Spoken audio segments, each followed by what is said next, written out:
نحمدہ و نصلی علی رسول الکریم، اما بعد۔ اس وقت بندہ آپ کے سامنے مرزا غلام محمد قادیانی کی یہ کہانی کہ وہ عیسیٰ ابن مریم کیسے بنا، اس کی زبانی آپ کو سناتا ہے۔ آپ سنیے اور ذرا سمجھنے کی کوشش کیجئے کہ وہ عیسیٰ ابن مریم کیسے بنا۔ یہ سورۃ تحریم کی تفسیر جناب کر رہے ہیں اور اپنے آپ کو عیسیٰ ابن مریم بنا رہے ہیں۔ ذرا سنیے اور پھر خود فیصلہ کیجئے، اور ساتھ میں وہ تحریر بھی بھیج رہا ہوں۔ یہ سنا اس لیے رہا ہوں کہ جو نہیں تحریر پڑھ سکتے تو وہ سن لیں، جو تحریر پڑھ سکتے ہیں تو وہ تحریر خود پڑھ لیں۔ وہ لکھتا ہے، سورۃ تحریم میں صریح طور پر بیان کیا گیا ہے کہ بعض افراد اس امت کا نام مریم رکھا گیا ہے، اور پھر پوری اتباع شریعت کی وجہ سے اس مریم میں خدا تعالیٰ کی طرف سے روح پھونکی گئی،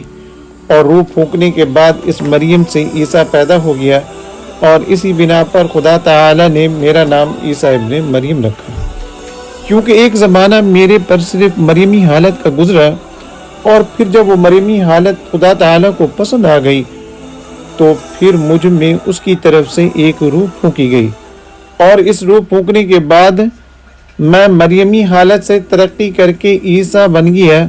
جیسا کہ میری کتاب براہین احمدیہ حصص سابقہ میں مفصل اس بات کا تذکرہ موجود ہے، کیونکہ براہین احمدیہ حصص سابقہ میں اول میرا نام مریم رکھا گیا،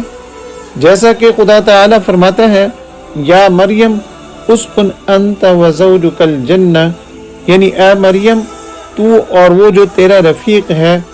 دونوں بہشت میں داخل ہو جاؤ۔ اور پھر اسی براہین احمدیہ میں مجھے مریم کا خطاب دے کر فرمایا، نفخت فیک من روح الصدق، یعنی اے مریم میں نے تجھ میں صدق کی روح پھونک دی۔ پس استعارہ کے رنگ میں روح کا پھونکنا اس حمل سے مشابہ تھا جو مریم صدیقہ کو ہوا تھا، اور پھر اس حمل کے بعد آخر کتاب میں میرا نام عیسیٰ رکھ دیا، جیسا کہ فرمایا، یا عیسیٰ انی متوفیک و رافعک الی، یعنی اے عیسیٰ میں تجھے وفات دوں گا اور مومنوں کی طرح میں تجھے اپنی طرف اٹھاؤں گا، اور اس طرح پر میں خدا کی کتاب میں عیسیٰ بن مریم کہلایا۔ چونکہ مریم ایک امتی فرد ہے اور عیسیٰ ایک نبی ہے، پس میرا نام مریم اور عیسیٰ رکھنے سے یہ ظاہر کیا گیا ہے کہ میں امتی بھی ہوں اور نبی بھی، مگر وہ نبی جو اتباع کی برکت سے ذلی طور پر خدا تعالیٰ کے نزدیک نبی ہے، اور میرا نام عیسیٰ ابن مریم ہونا وہی امر ہے جس پر نادان اعتراض کرتے ہیں کہ حدیثوں میں آنے والے عیسیٰ کا نام تو عیسیٰ ابن مریم رکھا گیا ہے، مگر یہ شخص تو ابن مریم نہیں ہے، اور اس کی والدہ کا نام مریم نہ تھا، اور نہیں جانتے کہ جیسا کہ سورۃ تحریم میں وعدہ تھا میرا نام پہلے مریم رکھا گیا، اور پھر خدا تعالیٰ کے فضل نے مجھ میں نفخ روح کیا، یعنی اپنی ایک خاص تجلی سے اس مریمی حالت سے ایک دوسری حالت پیدا کی اور اس کا نام عیسیٰ رکھا۔ آپ ملاحظہ فرمائیے کہ کس طریقے سے وہ عیسیٰ ابن مریم بنا۔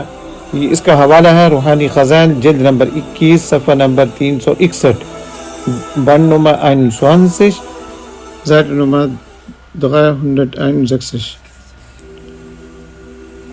یہ واقعہ بالکل اس لطیفے کی طرح ہو گیا جس طرح ایک ڈاکٹر کے پاس ایک مریض آیا، اور جب ڈاکٹر نے مریض کو دیکھا کہ بظاہر تو اس کو کوئی مرض نہیں ہے، کوئی بیماری نہیں ہے، صحت مند دکھائی دیتا ہے، تو ڈاکٹر نے پوچھا، کیوں میاں کیسے پہنچے؟ مریض: دراصل کچھ عرصہ قبل میں نے ایک بیوہ سے شادی کر لی، عورت کی ایک جوان سال بیٹی تھی، اتفاق سے وہ لڑکی میرے باپ کو پسند آ گئی، میرے باپ نے اس سے نکاح کر لیا، یوں میری بیوی میرے باپ کی ساس بن گئی۔ کچھ عرصہ بعد میرے باپ کے گھر ایک بچی پیدا ہوئی، یہ رشتے میں میری بہن لگتی تھی کیونکہ میں اس کے باپ کا بیٹا تھا، دوسری طرف وہ میری نواسی بھی لگتی تھی کیونکہ میں اس کی نانی کا خاوند تھا۔ گویا میں اپنی بہن کا نانا بن گیا۔ پھر کچھ مدت کے بعد میرے گھر بیٹا پیدا ہوا۔ ایک طرف وہ لڑکی میرے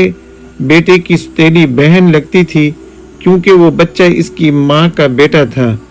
دوسری طرف وہ اس کی دادی بھی لگتی تھی کیونکہ وہ میری سوتیلی ماں تھی۔ چنانچہ میرا بیٹا اپنی دادی کا بھائی بن گیا۔ مریض کہنے لگا، ڈاکٹر صاحب ذرا سوچئے، میرا باپ میرا داماد ہے اور میں باپ کا سسر ہوں، میری سوتیلی ماں میرے بیٹے کی بہن ہے اور یوں میرا بیٹا میرا ماموں بن گیا اور میں اپنے بیٹے کا بھانجا۔ ڈاکٹر صاحب نے دونوں ہاتھوں سے سر پکڑ کر اور چیخ ماری اور کہا، خاموش ہو جاؤ ورنہ میں بھی پاگل ہو جاؤں گا۔ تو جس طرح اس واقعے کے اندر اتنی زیادہ متشابہات ہے، ایک چیز کو دوسری چیز کے ساتھ ملایا گیا ہے، بات سمجھ میں آنا ذرا مشکل ہے۔ بالکل اسی طرح ہی، اس واقعے کی طرح ہی مرزا غلام احمد قادیانی بھی عیسیٰ ابن مریم بن گیا۔